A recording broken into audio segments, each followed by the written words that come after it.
जय श्री कृष्णा दोस्तों, राधे राधे।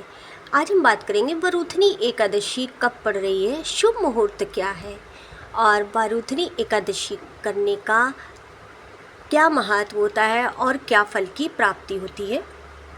तो आइए जल्दी से शुरू करते हैं बात को। देखिए, वरुथनी एकादशी कृष्ण पक्ष की वैशाख मास में पड़ती है।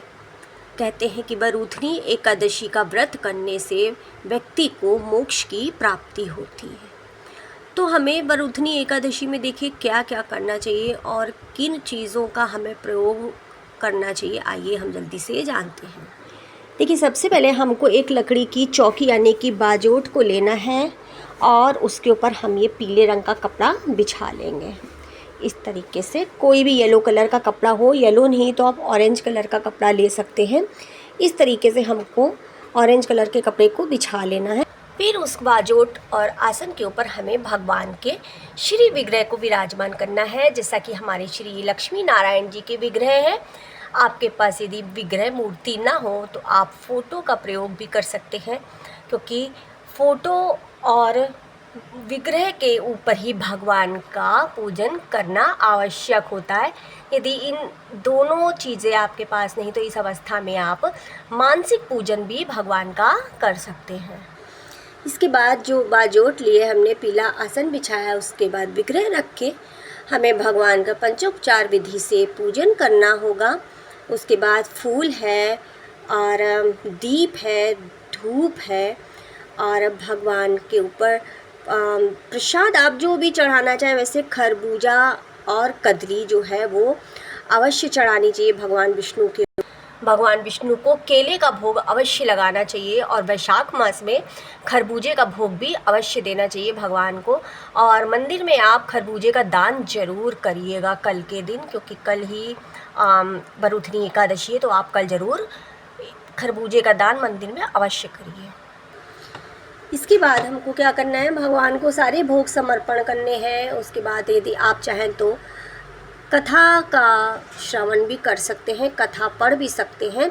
और पुस्तक आती है, गीता प्रेस की पुस्तक भी आती है, आप लोग शायद जानते हो, तो आप उसमें से वरुथनी एकादशी की कथा का श्रवण करें, नहीं है तो आप उसको पढ़ें। इस तरीके से आपको सारा दिन भगवान का चिंतन और मनन करने में निकालना है। फलाहार व्रत जो करते हैं वह फलाहार करें, यदि जो व्रत नहीं करते हैं तो वह लहसुन, प्याज और चावल का पूरे दिन परहेज करें। इसके बाद शाम को आप दूध पी सकते हैं। जो दिन भर व्रत रह रहे हैं वह दूध पी सकते हैं। यदि बीमार हैं, वृद्ध हैं, तो उनके लिए सिर्फ चावल और नमक ही वर्जित होता है। तो इस तरीके से आप अपने व्रत को पूर्ण कर सकते हैं। दूसरे दिन आप व्रत का पारण कर सकते हैं। देखिए, जैसे कि 23 तारीख है तो 23 तारीख को 2:43 से एकादशी लग जाएगी और 24 तारीख को 4:43 पर एकादशी का समापन हो जाएगा। और 25 तारीख को हम एकादशी व्रत का पारण करेंगे। तो इस तरीके से हमारे मुहूर्त, शुभ मुहूर्त और पारण की हमने तिथि जान ली है। तो इस तरीके से हम वरुथनी एकादशी करेंगे। वरुथनी एकादशी हिंदू धर्म में बहुत महत्व रखती है। कहते हैं कि जो वरुथनी एकादशी का व्रत यदि करते हैं, यदि पति पत्नी दोनों मिल के व्रत करते हैं, तो यदि संतान नहीं है तो उनको संतान की प्राप्ति अतिशीघ्र होती है।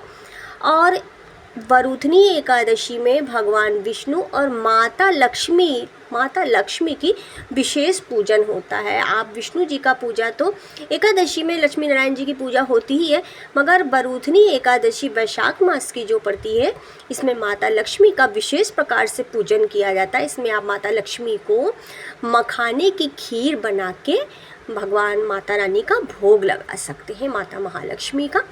और वैशाख मास में जो लक्ष्मी जी का पूजन है वह किस विधि से करना है, इसका वीडियो मैं अपलोड कर दूंगी। तो बस आज के वीडियो में इतना ही। वरुथनी एकादशी के व्रत को हमने साधारण तरीके से कैसे किया जाता है यह जाना और विधि मुहूर्त जान लिया। और मैं बता दूँ, ये मैं झारी जी ले आई हूँ अपने लड्डू गोपाल की सेवा के लिए।